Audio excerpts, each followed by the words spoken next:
পরকালকে যদি আপনি সমৃদ্ধ করতে চান তাহলে আপনাকে জ্ঞান অর্জন করতে হবে। জ্ঞান অর্জনের বিকল্প নাই। এই জন্য আল্লাহ পাক রব্বুল আলামিন যারা জানে আর যারা জানে না তারা কি কখনো সমান হতে পারে?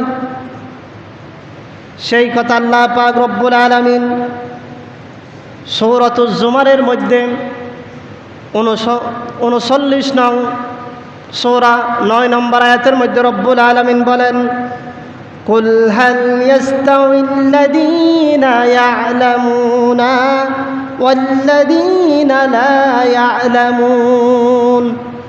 বলুন, যারা জানে এবং যারা জানে না তারা কি কখনো সমান হতে পারে? যে ইবাদত করে আর যে ইবাদত করে না তারা কি কখনো সমান হতে পারে না?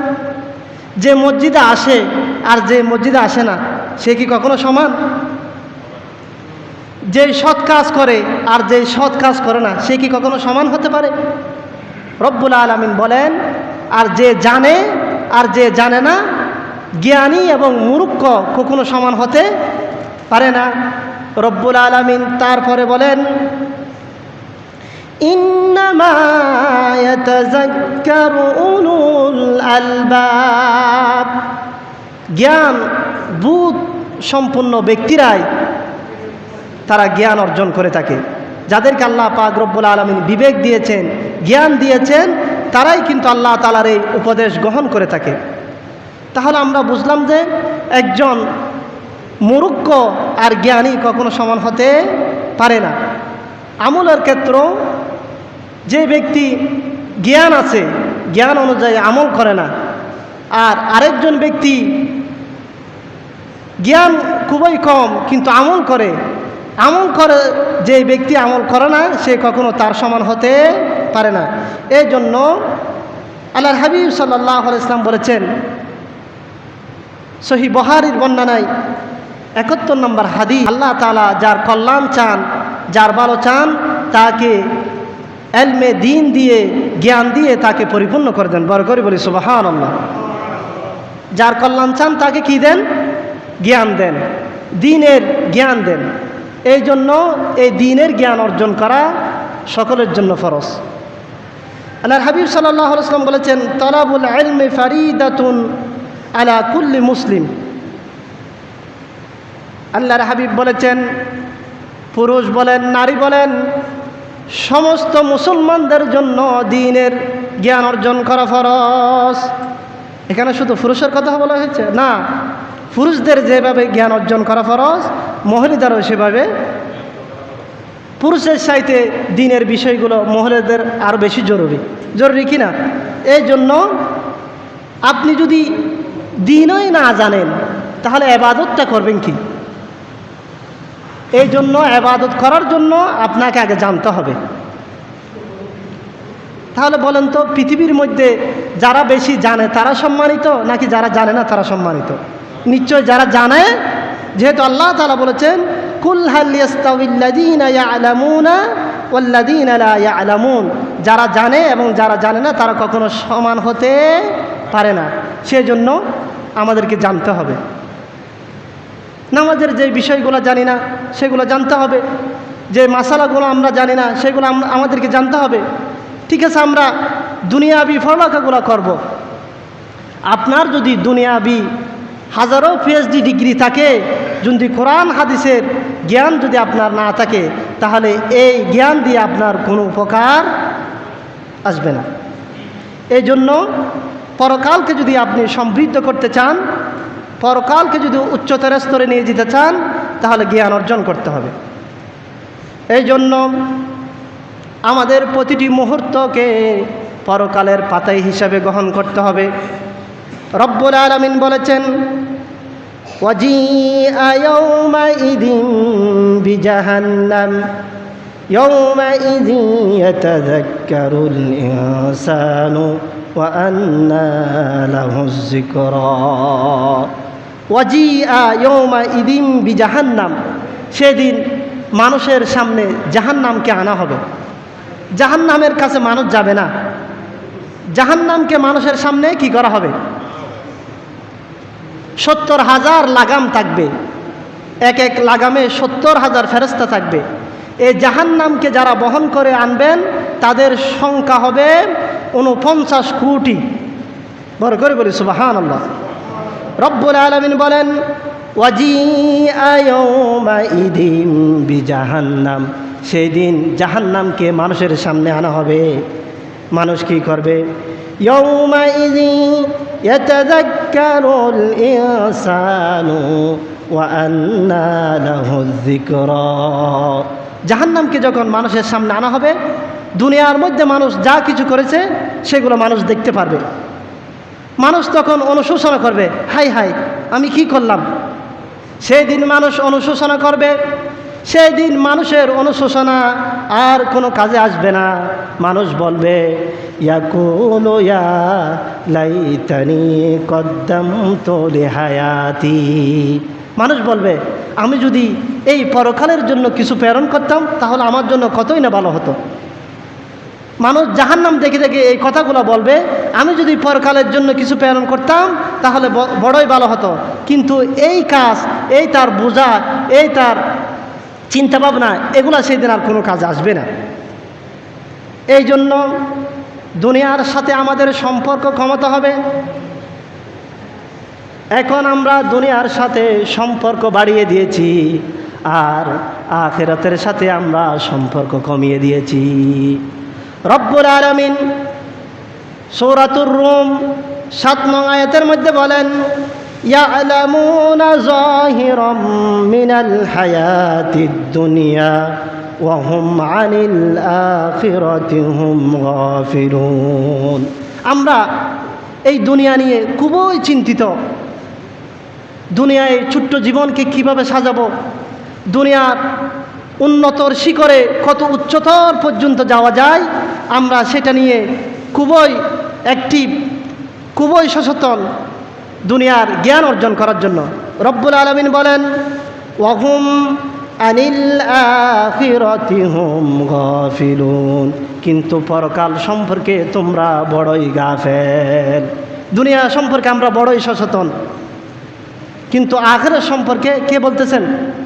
আল্লাহ তাআলা বলতেছেন আখিরাত সম্পর্কে আমরা বড়ই গাফেল।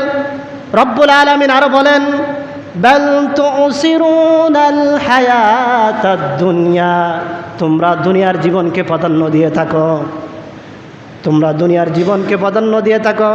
ওয়াল আখিরাতু খায়রুন ওয়া আবকা, কিন্তু দুনিয়ার তুলনায় আখিরাত হচ্ছে তোমাদের জন্য কল্যাণ। বড় করে বলি সুবহানাল্লাহ।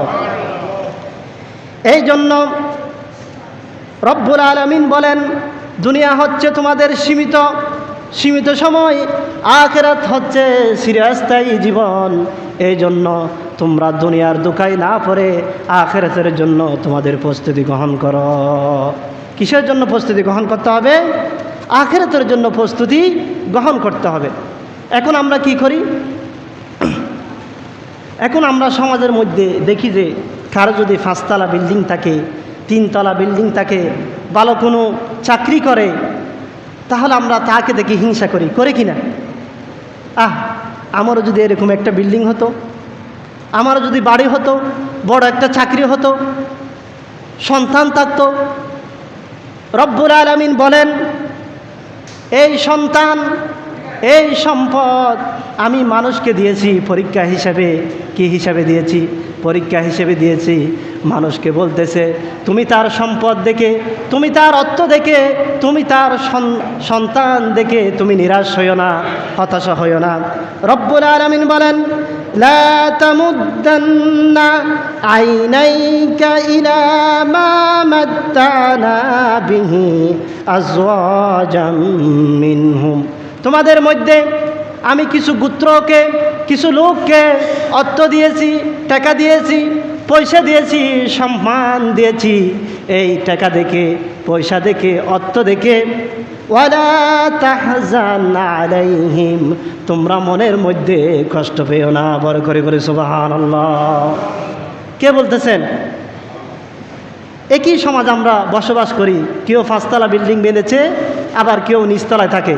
তুমি তার এই 5 তলা 10 তলা বিল্ডিং দেখে মনের ভিতরে কষ্ট পেও না।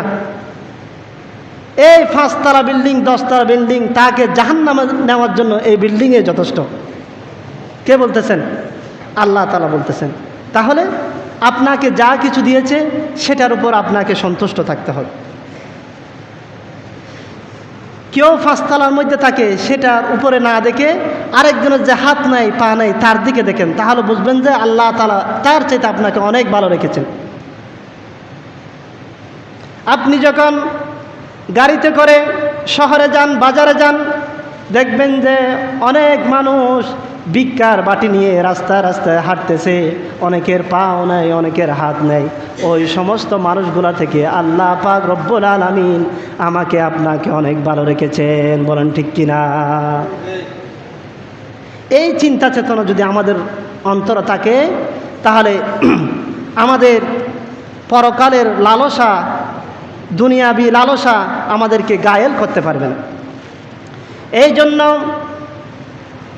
দুনিয়া হচ্ছে মুমিনদের জন্য একটি প্রবাদ জীবন। বুখারী শরীফের 6416 নম্বর হাদিস, হযরতে আব্দুল্লাহ ইবনে ওমর রাদিয়াল্লাহু তাআলা বলেন, আখাযার রাসূলুল্লাহ সাল্লাল্লাহু আলাইহি ওয়াসাল্লাম বিমানকিবি। রাসূলুল্লাহ সাল্লাল্লাহু আলাইহি ওয়াসাল্লাম আমার কাঁধে হাত দিয়ে বললেন, কুন ফিদ দুনিয়া কাআন্নাকা গরীবুন আও আবিরুন সাবিল।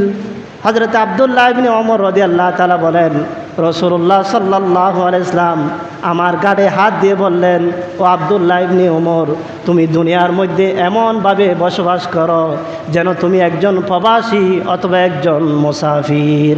বড় করে বলি সুবহানাল্লাহ। হযরতে সালমান ফারসি নাম শুনেছেন? প্রসিদ্ধ সাহাবী। হযরতে সালমান ফারসি যখন মৃত্যু পথযাত্রী, তিনি যখন মৃত্যু পথযাত্রী তখন তিনি কাঁদতে লাগলেন। বিশিষ্ট তাবি হযরতে হাসান বসরি রহমতুল্লাহ আলাই হযরতে সালমান ফারসিকে জিজ্ঞাসা করলেন, ও আল্লাহর রসুলের সাহাবী, আপনার যখন মৃত্যু ঘনি আসলো আপনি এত কান্না করতেছেন কেন? তখন সালমান ফারসি বলতেছে, আমি তো এখন মারা যাব।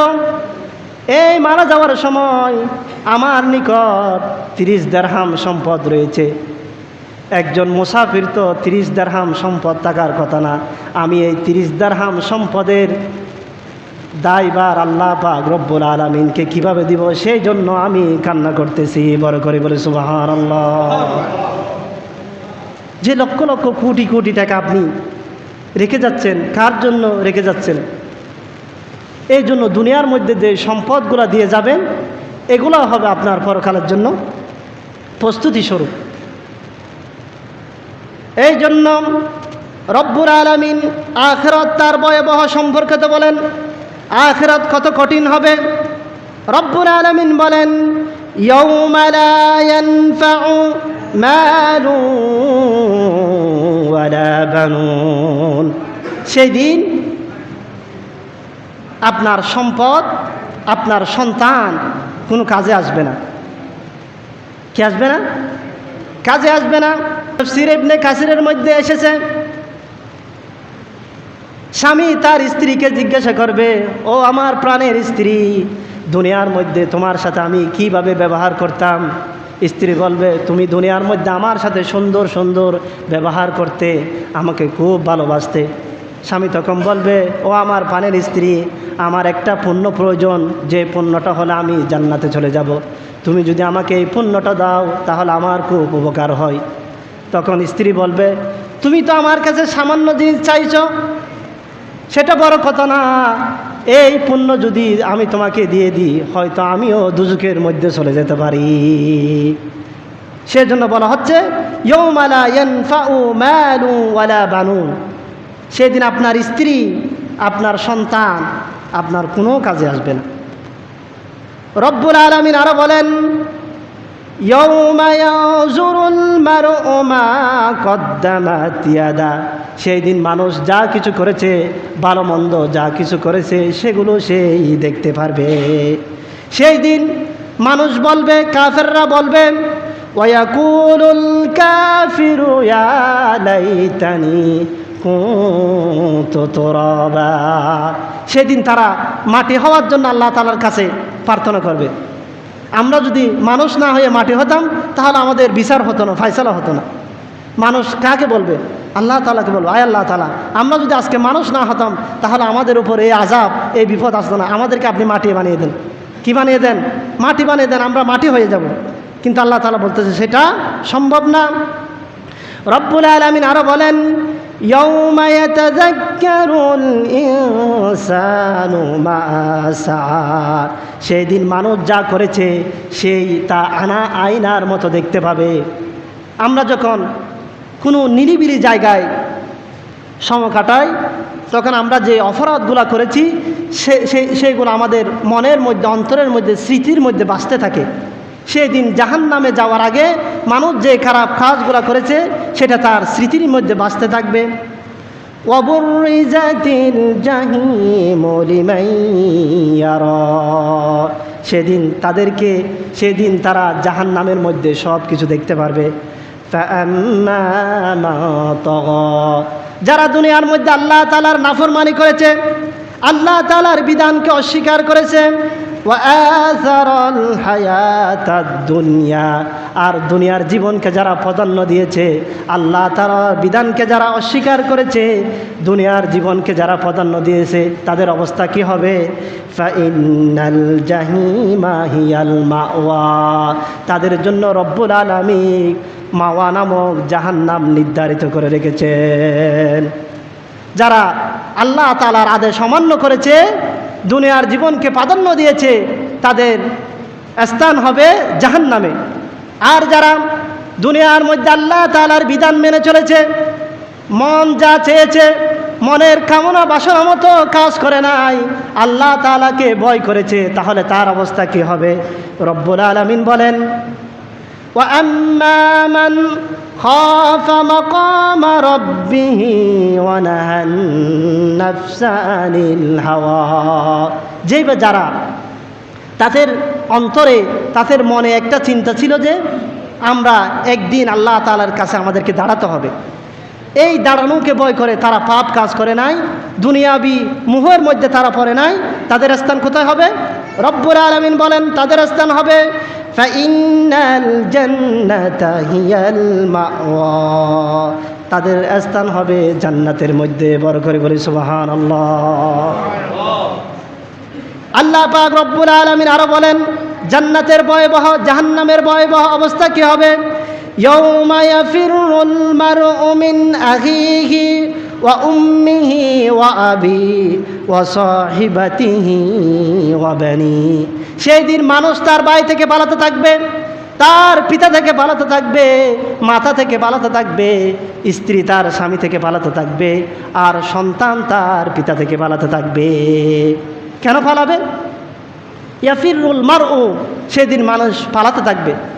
কেননা তারা পালাতে থাকবে, তার কারণ হলো যেই সমস্ত মানুষ দুনিয়ার মধ্যে আল্লাহ তাআলার আইন মানে নাই, নিজে তো মানে নাই, পরিবারকেও মানতে বাধ্য করেছে, তারা যখন জাহান্নামের মধ্যে যাবে, দুনিয়ার মধ্যে একটা নিয়ম হচ্ছে সন্তান যখন, স্ত্রী যখন কোনো বিপদের মধ্যে পড়ে, তখন ওই সন্তানকে বাঁচানোর জন্য, স্ত্রীকে বাঁচানোর জন্য ঘরের গার্ডিয়ান যে ব্যক্তি আছে সে দৌড়িয়ে যায়।